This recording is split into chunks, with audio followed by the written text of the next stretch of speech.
Agent, let's get you up to speed on what you'll be dealing with out there. We need you to recover critical data from shade tech stations that got left behind in the Dark Zone before rogue agents can intercept it. You'll have to capture all 3 stations at each objective to start uploading data. You can enable turret and pulse fortifications at certain objectives to help defend them.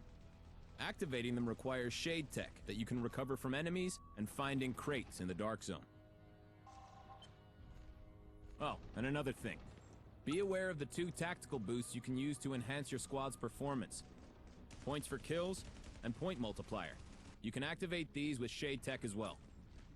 Remember that you're part of a squad and everybody has a role. Collecting shade tech to power up tactical boosts or fortifications can be just as important as securing objectives. Teamwork is the key to winning this fight. I need the whole file before I can decrypt it, so make sure we get to 100% before the enemy does.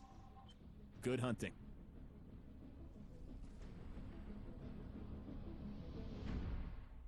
Okay, let's go. Hello everybody, this is Commander Strain and welcome back to Tom Clancy's The Division. Now this is the first time I've covered any sort of Division content since way back in early October when I did a little preview video of the 1.4 update and showed you some gameplay footage from the 1.4 PTS. Well, things have certainly moved along. We've had 1.5 and now early this week on Tuesday the 28th of February 2017 the 1.6 update went live. Yes, 1.6 update and the Last Stand DLC.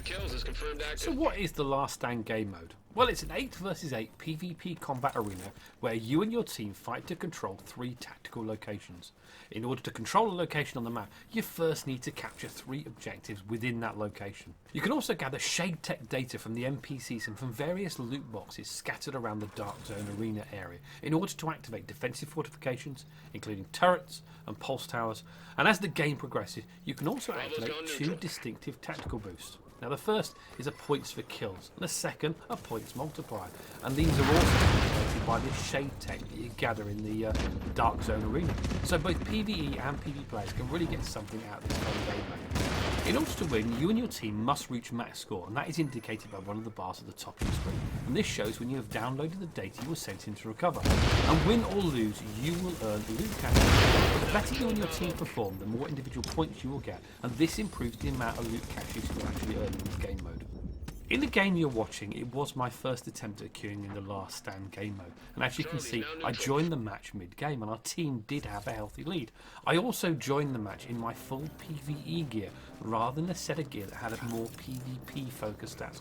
But with a gear normalization that's been implemented, I was still able to contribute to the game, but after recording this, I have been working on a more focused PvP setup, so that my overall gameplay experience will be improved. But with this normalization, the Last Stand mode is more about map knowledge and skill, rather than who has the most optimized gear.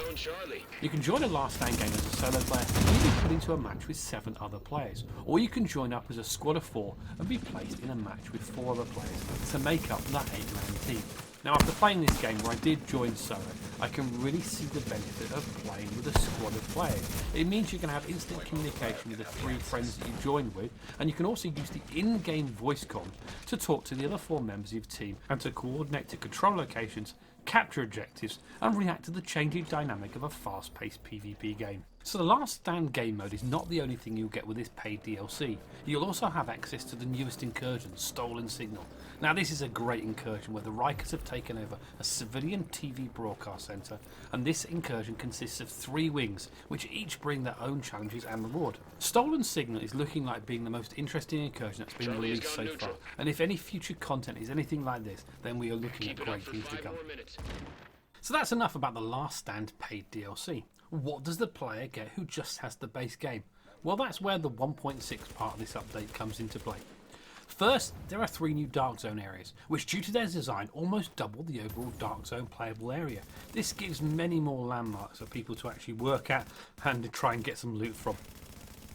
As well as the increase in size, there are now new Dark Zone leaderboards, with rewards for weekly, monthly activities, for example the number of elite mobs killed, to the amount of chests opened and the amount of rogue agents killed. And at the end of the period in question, these will give you additional loot rewards. Continuing with the Dark Zone theme, contamination vents have now been added, where you have to venture into the subways below the Dark Zone where the dollar flu virus is more deadly, and you are tasked with removing the dangerous cleaner bosses as fast as you can before the virus burns through your protective filters and kills you. Now, although the main focus of this update is improving the PvP experience, the PvE players have not been left out. There are now 3 new mission instances where a new legendary difficulty has been added, where the players fight against elite last man battalion forces that are equipped with superior gear and advanced tactics based on the hunter mobs from the previous survival update. I'm going to link in the video description below the full 1.6 and last stand patch notes, so you can take a more detailed look at what is in this patch. But in the few days I've been playing, I have loved every minute of it. Anyway, that's enough from me for this video. I hope you've enjoyed my little look into this update, and maybe I will see you at some point in the Dark Zone.